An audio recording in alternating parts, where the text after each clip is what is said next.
tous et à toutes, merci de nous retrouver dans le cadre de ce mini-programme sur les traces de nos diplômés. L'Institut universitaire des grandes écoles des tropiques va à la rencontre de ces anciens étudiants qui sont aujourd'hui diplômés et qui côtoient le monde professionnel. C'est dans un entretien exclusif que cela va se passer. Mesdames et messieurs, installez-vous confortablement sur les traces de nos diplômés. C'est maintenant.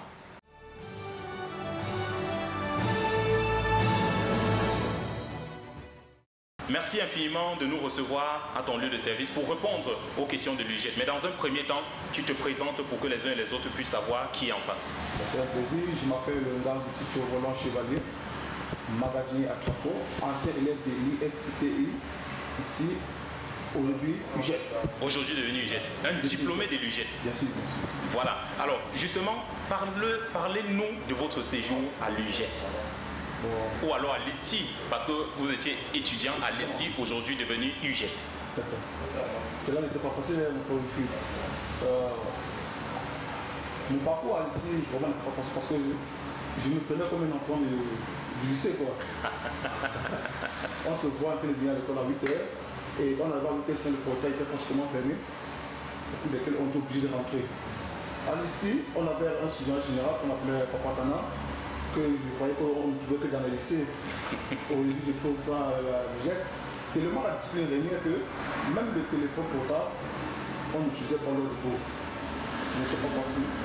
Et maintenant, ici, pour aider ces étudiants, par exemple, comme moi, par exemple, pour pouvoir payer notre pension, l'ISTI m'a prêté main fort en m'embauchant comme stagiaire et je travaillais, j'ai payé ma pension un peu, j'ai fréquenté. D'accord, mais justement, restons sur votre séjour donc à l'ISTI, devenu aujourd'hui UGET. Est-ce qu'il y a une anecdote, il y a une histoire particulière qui s'est passée pendant votre séjour là-bas et que vous avez envie de partager avec ceux qui nous regardent?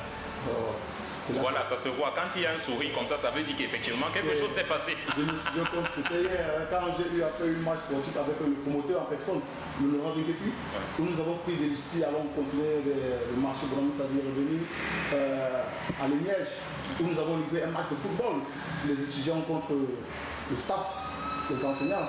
Et que nous les étudiants nous avons gagné, j'étais vraiment content de danser avec le promoteur. Bon, dis-nous, est-ce que le promoteur avait joué Honorable Benguepi? Il a commencé. Il jouait quel poste? Il était latéral droit. Il nous regarde en ce moment. On fait un coucou peut-être au promoteur qui nous regarde. Salut, monsieur le promoteur. Le promoteur était latéral droit. Ouais. Ok. Bon, aujourd'hui, qu'est-ce que tu fais dans la vie? Aujourd'hui, je suis magasinier à Chaco. Chaco qui est une entreprise qui fait dans la matière première des imprimeurs. Nous vendons le papier et du vinyle. Le papier, je peux préciser le type de papier que nous vendons. Bien sûr. Les papiers que nous faisons dans les couchers. Ça veut dire les papiers que l'on fait, les flyers, les programmes des enfants. Et en quoi consiste votre travail, vous? Mon travail consiste dans un premier temps à gérer l'approvisionnement, à faire les entrées-sorties, à faire le rangement du magasin, à faire la gestion du store, les inventaires. D'accord. Maintenant, on va revenir sur l'UGET ou alors l'ISTI, parce qu'à votre époque, c'était l'ISTI. Quel est le souvenir que vous gardez justement de cette école-là? Le souvenir, c'est quand j'ai eu mon diplôme, monsieur Rufri. Quand j'ai tenu mon diplôme dans les mains comme ça et que le souvenir embrassé, monsieur, avec un fac que j'ai fait un coucou à lui. C'est mon plus grand souvenir que j'ai ici. C'était magique. Très magique. Et après, la remise des diplômes là. Et il y avait toujours les balles. Ça allait très vite, comme on dit, c'est généralement au quartier. Lors des soirées culturelles, on appelle ça quoi? Les soirées culturelles de la jeunesse, la fête de la jeunesse. Oui. Ouais. Ça allait très vite, très vite.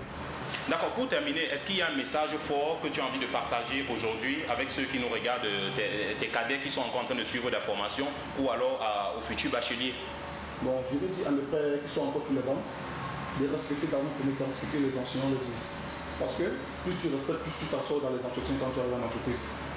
Lorsque tu respectes ces consignes données par les enseignants, qui n'étaient pas seulement pour nous les enseignants, mais aussi des parents, aussi des encadreurs, ils nous ont appris, monsieur Rufri, à joindre les deux bouts étant même sur le plan académique. Oui. Je dis ça pourquoi? Parce que déjà, lorsque on faisait arriver en classe à 8h, c'est une discipline parce qu'on commence à travailler jusqu'à 8 heures. Si déjà ici, on va commencer à nous fermer le portail dès 8 heures, c'est que nous ici, ils ne vont pas être vraiment disciplinés. J'ai remercié encore ici pour sa discipline, vraiment, que nos cadets mettent le cœur tout ce qu'ils font. D'accord. On ne choisit pas ici, on choisit parce que d'abord ça nous plaît. Et moi j'ai fait transport logistique à ici, qui est devenu aujourd'hui du jet. Et c'est ça que je fais aujourd'hui, je travaille aussi. Wow, ça a félicité, mais dis donc, s'il y avait une bonne bouteille d'eau, on devait faire un toast tout simplement avec la bouteille d'eau. D'accord, on va se dire à très bientôt, merci. Parce qu'on va se voir, on se verra forcément. Merci. Il faut rester en contact, c'est ça l'important. Bien sûr, je suis en contact, je suis ici, même sur les pages des réseaux sociaux. Hein. Ouais. Il y a le jet là, je suis même sur Facebook. Merci infiniment pour votre disponibilité. C'est un plaisir, monsieur. Voilà. Et à vous qui nous suivez actuellement, merci infiniment de nous avoir suivis. On vous donne rendez-vous très bientôt pour une nouvelle édition. Nous irons à la rencontre d'un autre diplômé de l'UJET, mais pendant ce temps, vous pouvez nous suivre sur nos différentes plateformes digitales qui vont s'afficher juste après ceci.